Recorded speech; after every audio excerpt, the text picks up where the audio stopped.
as is the nature of my job, I have a number of companies that go into business in the hope of making money out of advertising, then come visit with me. And I have a kind of a filtering system that sort of thinks, oh, that's ridiculous, I don't think I'll see them, and then obviously they go on and become incredibly successful. But I see a lot of companies, so my estimation is that of every 100 companies that come to see me and my immediate colleagues, 85 of them will never make any money out of their idea for themselves or for their investors, often they're angel investors or Series A investors. That 10 of them will make some money for themselves and their investors will get their money back, and maybe at a slight premium to the money they put in. 4 of them may make a significant amount of money for both themselves and their investors, and 1 of them will have anything remotely like a meaningful impact on the advertising industry. And my observation is that if you took Google, Facebook, Yahoo, MSN, and AOL out of the total revenue extraction from digital media since its inception, it would be a small number indeed that we were talking about. And so it's very, very hard to succeed. So that's interesting. Do you think that digital advertising is an oligopolistic market right now? I mean, really, are there, is it worth doubling down? I mean, should you just work to be bought? Or is there really runway and space to build outside of the 4 you just mentioned? So there's 3 reasons to build a business, assuming the 4th is altruism. So let's say there's 3 reasons. And we just kick that to the curb, right? Yeah, right. I think for the purpose of the argument, we can kick that to the curb. That's why the Bill and Melinda Gates Foundation exists and all that. So there's 3 reasons why you would do it commercially. 1 is because you think that you're going to create a business that will generate sufficient gross margin and profit extraction to employ yourself, other people, and be a continuing enterprise. That's kind of a good thing. I like that. And I think that's a kind of neat way to value a business. The other is if you believe there is a possibility you will somehow do that so well, you will exit to public markets, which is immensely hard. And I don't think the 85-10-4-1 rule gets remotely close to the startup to IPO ratio.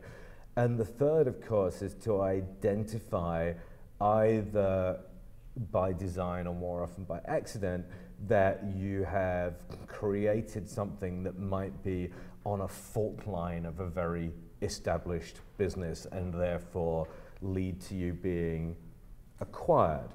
There's little versions of that that are now commonly called acqui-hires, and there are big versions of that which are less commonly called Instagram. And the reason why I mention Instagram in that context, and I mean, I don't know, I'm a very, very, very small shareholder in Facebook, so I declare my interest, but my own view is that the reason why Instagram had the stock value that it did for Facebook was that Facebook realized that the power of sharing photographs was absolutely central to the social media experience and to the survivability of the platform at scale.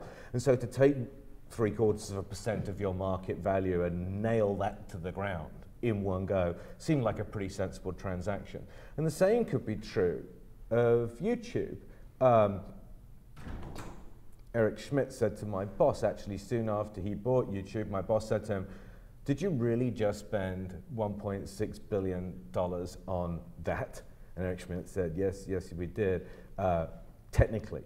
And he said, "What do you mean by technically?" He said, "Well, our stock price went up by more than $1.6 billion within 2 days of us buying YouTube. So actually it didn't cost us anything. And the fact that it doesn't have a revenue model right now isn't really material because we will use the data that emerges in the video market to make it serious." And so that was, 1 to Eric and none to us. What is this? what does this mean for how your job sort of leadership and how your organization is operationally dealing with the challenges of this dynamic and changing environment? I mean, what is different and harder and perhaps even easier about what you do day to day and your team does? Okay, we'll skip over the easier part because I haven't worked that one out yet. The rest of it, so we operate in 80 countries, we operate with 4 agency brands, we have some pretty expert and interesting subsidiaries in the audience buying space like Xaxis and so forth, and we're developing new things both inside the GroupM organization, the digital part of for which I am responsible, and much more widely in WPP, where we, in Kantar, a research arm for example, we own Dynamic Logic, we own Compete, we own AdGuru in the last few days, and this is to say nothing of the businesses we own around the world. So what we are trying to do is to permanently get ahead organizationally and permanently get ahead in the sense of capabilities of the places and things that will influence where advertisers will either allocate, optimize, or attribute marketing dollars as we go into the future. And that's the key to it. If you're in the media services business, there's lots of fancy ways of talking about it, but in the middle of it is allocation. Where do I spend it?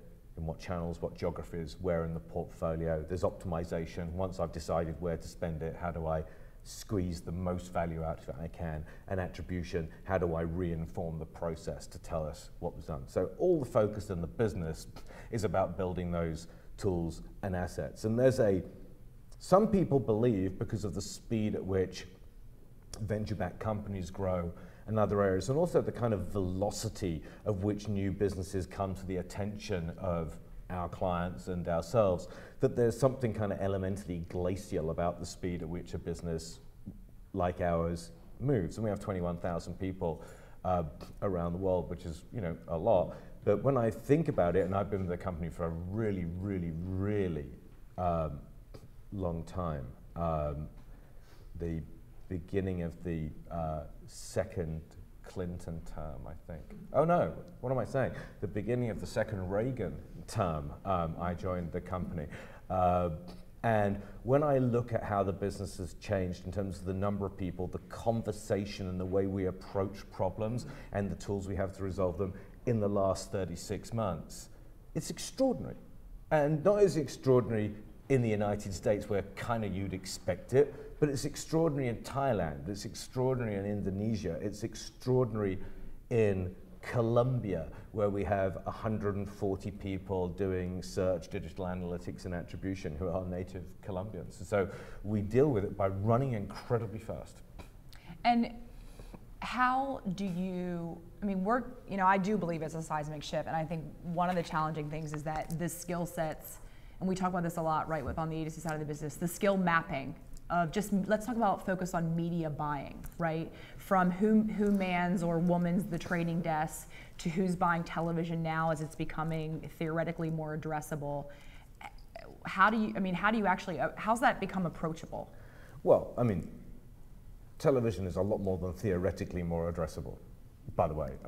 My view is that what we do with Dish and DirecTV now, what we'll be doing with Comcast by the end of the year, I think we'll be in 40 million addressable homes to the set-top box level, and with technology like NVIDIA, where we put our money where our mouth is in GroupM and WPP, we'll be getting member of household level of inference there. Anyway, that wasn't really what the question was, so I apologize. I said a long time ago, sort of as a joke, that the media services industry had become a refuge for liberal arts graduates who were somewhat numerate, and was taking the view that it needed to become a welcome home for math graduates who could write in whole paragraphs. And what's your undergrad degree? It was called business studies. Could it just as easily been called loafing in my case? I was really, really, truly not a good student. Attention span issues, that kind of thing. And you're back in the room. Hi. Hi, Rob.